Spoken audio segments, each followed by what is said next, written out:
क्या मक्का में शिवलिंग है? हाँ, मुझसे भी पूछते हैं, मेरे से पूछते हैं, इमाम साहब आप मक्का गए हैं? मैंने कहा हाँ बेटा मैं गया हूँ। कहता है कि वहाँ पर ना हमारा शिव जी को ना उसमें ताले में बंद कर दिया है।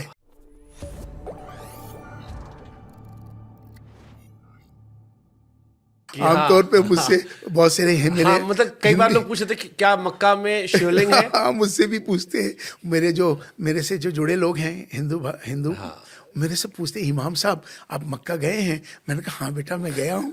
कहता है कि वहाँ पर ना हमारा शिव जी को ना उसमें ताले में बंद कर दिया है। अच्छा, मैंने कहा शिव जी को ताले में बंद किया जा सकता है? कह लगा हाँ हाँ ऐसा मानना है कि वो जो बैतुल्लाह है उसके अंदर शिव जी को कैद कर दिया है। तो मैंने कहा नहीं बेटा वहाँ अंदर कुछ नहीं है, वो एक कमरा है सिर्फ, जो कि साल के अंदर बादशाह 2 बार जाते हैं। बादशाह को इसलिए सऊदी अरब के जो बादशाह है उनको बादशाह नहीं कहा जाता, उनको खादिमुल हरमैन शरीफैन कहा जाता है। मोहम्मद साहब की जो जहाँ मदीना है और ये जगह हैं इनके वो कस्टोडियन हैं, तो उनको खादिम कहा जाता है, खादिमुल हरमैन शरीफैन। तो बादशाह सलामत जो भी वक्त का बादशाह होता है वो साल में 2 बार मतलब वहाँ जाता है, सीढ़ी लगती है, अंदर जाते हैं। अंदर जाने के बाद एक कमरा है और उस कमरे के अंदर वो जाके उसकी सफाई करते हैं, खुशबू लगाना, सफाई करना साल में 2 बार। तो वहाँ उस कमरे में कुछ नहीं है, वो एक इबादत की जगह है। आपने क्या डिस्कवर किया कि ये सवाल क्यों आया कि मक्का के अंदर शिवलिंग है? हाँ, मुझसे चूंकि क्या है हमारे यहाँ क्या ना बता तो नहीं कि सोशल मीडिया पर ना एक बात को डाल दिया जाए तो लोग उसको बगैर पढ़े बगैर समझे उसको मान लेते हैं। हमारे यहाँ बड़ी ऐसी धारणाएं बनी हुई हैं और काट के भी वायरल कर देते हैं। वायरल कर देते हैं।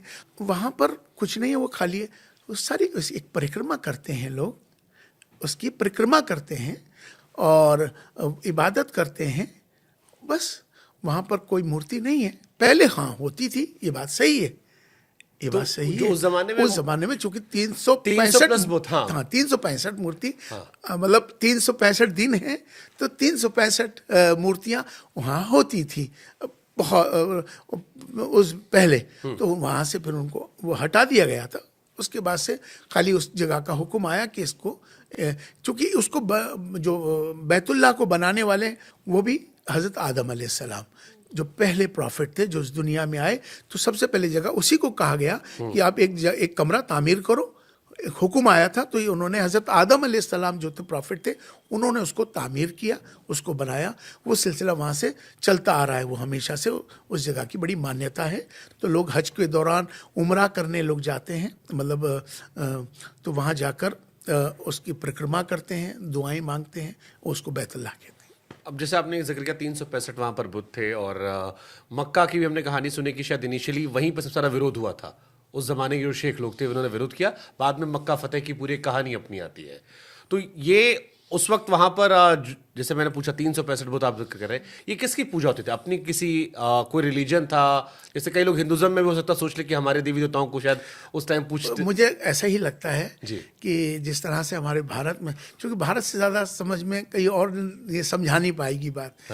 भारत के अंदर चूंकि क्या होता है कि हम कहते हैं ना कुल देवता हैं, कुल देवी कुल देवता, मतलब उनके अपने अपने सबके अपने अपने अलग अलग। उसी तरह का शायद ये कॉन्सेप्ट रहा होगा, लेकिन अभी वहाँ पर इस तरह का कोई कॉन्सेप्ट नहीं है। वहाँ सिर्फ जो है एक ईश्वर की इबादत होती है और वो ईश्वर जो निराकार है। ठीक है, मस्जिद का कॉन्सेप्ट क्या है?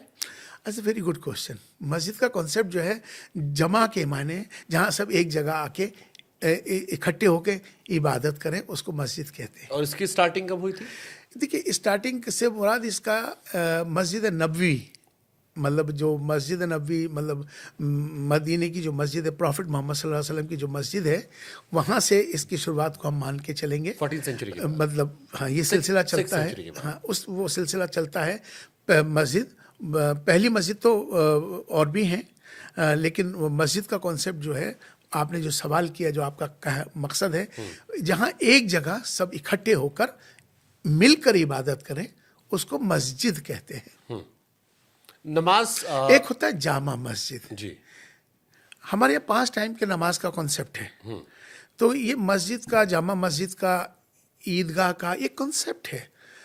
5 टाइम जब हम अपने मोहल्ले की मस्जिद में नमाज पढ़ते हैं तो मस्जिद से मतलब कनेक्ट रहो, कनेक्ट का मतलब एक रहो, एक का मतलब एक दूसरे का ख्याल रखो।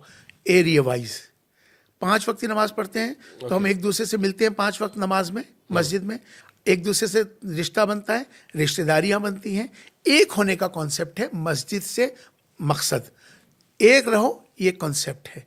तो हम एरिया वाइज 5 वक्त की नमाज हुई, तो हम एक दूसरे से मिलते हैं। फिर हुक्म आया कि हफ्ते में एक बार जामा मस्जिद जाओ नमाज पढ़ने के लिए।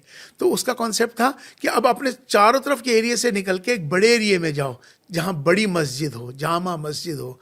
वहाँ पूरे आसपास के लोगों को एक हुक्म आया कि फ्राइडे के दिन आओ, यहाँ नमाज पढ़ो, वहाँ आपस में एक दूसरे से कनेक्ट हो, एक दूसरे से मिलो, एक दूसरे से रिश्तेदारियाँ करो, एक दूसरे के अच्छे में साथ रहो, सुख दुख में साथ रहो। अब दायरा बढ़ गया। इसी तरह से फिर साल में ईद का नमाज आई। अब वो जामा मस्जिद को छोड़ के अब आया कि सारे इलाके के लोग एक जगह इकट्ठे हों ईद की नमाज के लिए, ईदगाह में वहाँ जाएं, सब इकट्ठे होकर नमाज पढ़ें। अब एक दूसरे से मुलाकात करें, एक दूसरे से कनेक्ट हो जाओ। फिर साल में फिर एक बार आया हज का समय, बैतुल्लाह। फिर पूरी दुनिया को कहा गया तुम अब एक जगह यहाँ इकट्ठे हो जाओ। तो ये मोहल्ले से स्टार्ट होते होते ये पूरा एंड तक जाता है, सारी दुनिया के लोगों को एक करने के लिए। बेसिकली एक रहो, मिल के रहो। इट्स अ ब्यूटीफुल कॉन्सेप्ट कि लोगों को कैसे मिला के रखो, अब मिल के रहना है, कनेक्ट रहना। इसी तरह हमारे यहाँ एक बर्तन में एक बड़ा तश्तरी में खाना खाते हैं सब मिल के। क्यों खाते हैं? एक रहो, ये मिल के खाना खाया करो, एक साथ खाया करो, एक साथ रहा करो, ये कॉन्सेप्ट है। ओके। नमाज मैंने कहीं सुना कि ये संस्कृत शब्द है। हाँ, यकीनन इस पे, चूंकि मैंने इस पे पहले भी बात रखी थी। हालांकि पूछने पहले मैं डर रहा था कि मेरे पाकिस्तान से फ्रेंड्स जो है नाराज ना हो जाए कि ये आप पाकिस्तान हर चीज को संस्कृत से जोड़ देते हैं। नहीं नहीं, पाकिस्तान वालों को समझाने की ज़रूरत है। असल भारत का मुसलमान तो समझाया हुआ है, उन्हीं को असल ज़रूरत है। एक तो बांग्लादेशियों को समझाने की ज़रूरत है और एक पाकिस्तानियों को समझाने की ज़रूरत है। ये जिस दिन ये समझ जाएंगे ना, तो उस दिन सब कुछ बढ़िया हो जाएगा। अब आते हैं नमाज की तरफ। तो नमाज क्या है? बेसिकली नमाज जो है फारसी का भी एक शब्द है, लेकिन असल शब्द ये संस्कृत का शब्द है। देखिए, नमाज को तो वो पहले भी जानते हैं, चूंकि ये सब भारत के हिस्सा हैं। वो जो आज पाकिस्तान एक बॉर्डर, एक लाइन खिंच गई है ना, वो एक अलग बात है ना, लेकिन हैं तो सब एक ही। बांग्लादेश एक लाइन खिंच गई है, लेकिन हैं तो सब एक ही, और एक ही है ना। हमारे संस्कार, हमारी संस्कृति तो एक ही है ना, हमारी संस्कृति एक ही है, अलग नहीं है। तो हमारा रहना, खाना, पीना, चलना, एक जुबान, वो सब एक ही है। तो अरबी में कहते हैं सलाह, अरबी में कहते हैं सलाह, संस्कृत में कहते हैं नमाज। नमः माने झुकना, अज माने ईश्वर, ईश्वर के सामने सरेंडर होना, ईश्वर के सामने झुकना, उसको नमाज कहते हैं। नमा माने झुकना, अज माने ईश्वर, ईश्वर के सामने झुकना, ईश्वर के सामने सरेंडर होना, उसे नमाज कहते हैं। वैसे तो आप भी नमाज पढ़ते हैं, नमाज तो हर आस्तिक पढ़ता है। जो आस्तिक है, किसी भी फॉर्म के सामने आप झुक रहे हैं, यकीनन उसी को तो नमाज कहते हैं।